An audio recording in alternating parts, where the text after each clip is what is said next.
Well, hey y'all, it's Deanna. Welcome to my channel. This is an upgrade on Survival Seeds 20. No, upgrade. Listen to me. Update on Survival Seeds 2026. Look, I just saw this when I looked down. I don't really like spiders, but I know that's not gonna bother. That one's, not gonna hurt anything.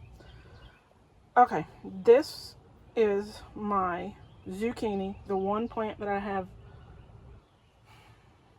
This is the one I planted when this collaboration started, that survived and is actually doing okay. Look, it's got some powdery mildew. I need to get out here with some peroxide. And hopefully I get some zucchini sometime soon. I still see more male flowers than I do female, but I've been pinching some of the male flowers off. Okay. Oh, I have it covered with tulle here for now inside, because it was easy to just lay it over there, kind of tuck it in a couple little places to keep the vine borer out, because I'm going to leave the door open.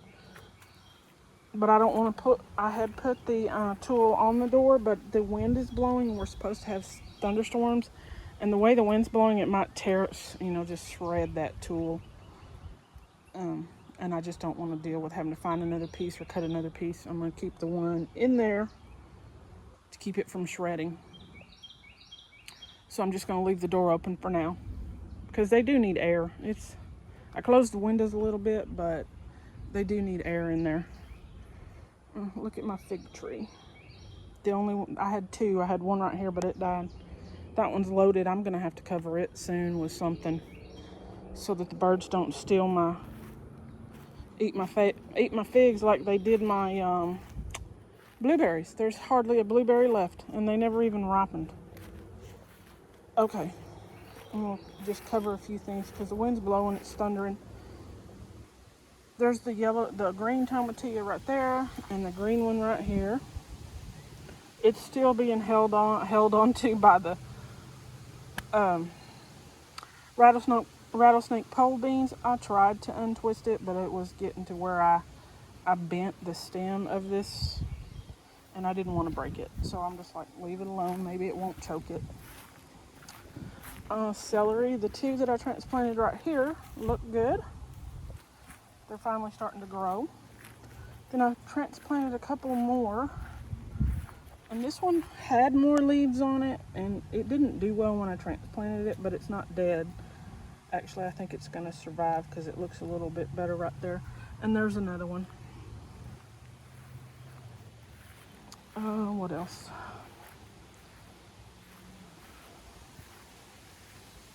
Where are we going? Over to the watermelon. The Moon and Stars watermelon. Y'all, sorry, that wind is bad. I mean, it feels good because it's humid, so the wind feels good, but there's one of them, and it's got some new leaf growth on it. It's not growing as well as I'd like right now, but that could be temperature. It's not been hot enough, maybe. I don't know. May need more fertilizing than I've been giving it, and there's one right down in there.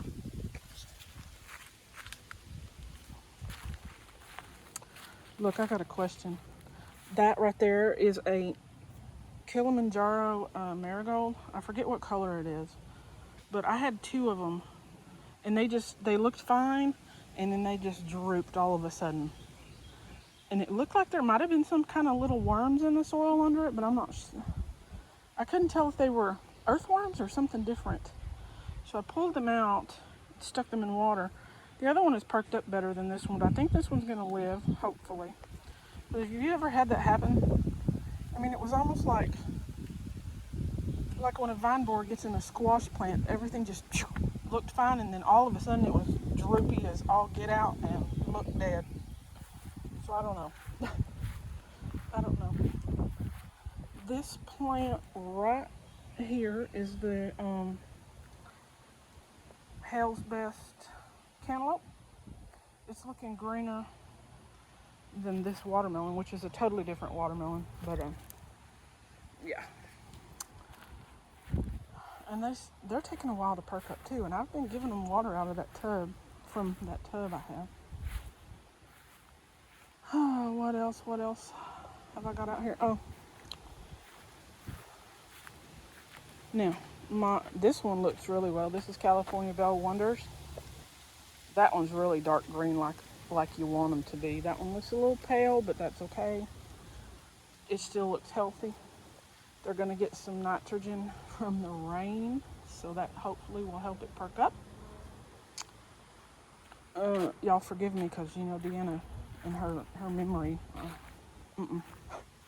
Let's find a basil, a Genovese basil. That's not, I can tell that's not because the color of the stem. Genovese basil doesn't have that color. Here's one. This one needs to be pinched off at the top so it'll bush out. And I have a couple more out here that I've done that with. Okay, that's all I remember. That's all I remember. I'm sure there's more, but look at this sunflower. This is a Mexican sunflower, the Tithonia. I love that. I think I'm gonna put a string around it and help stabilize it. Did I plant dill for this? I don't think that I did. I've got some dill out here. There's one. I think that's the only one that survived in my first go around of seed starting. But I don't know that it's on this collaboration. Okay, that is all I remember really, y'all. I don't see anything else. I know I didn't plant tomatoes for it. Look, this one needs a tie up too before it snaps in this weather. Okay, all right. I've mumbled long enough. Y'all have a good weekend. Stay safe in this weather. It's crazy. We're supposed to have thunderstorms today and tomorrow. Not all day, but today and tomorrow. All right. Have a good one. Bye now.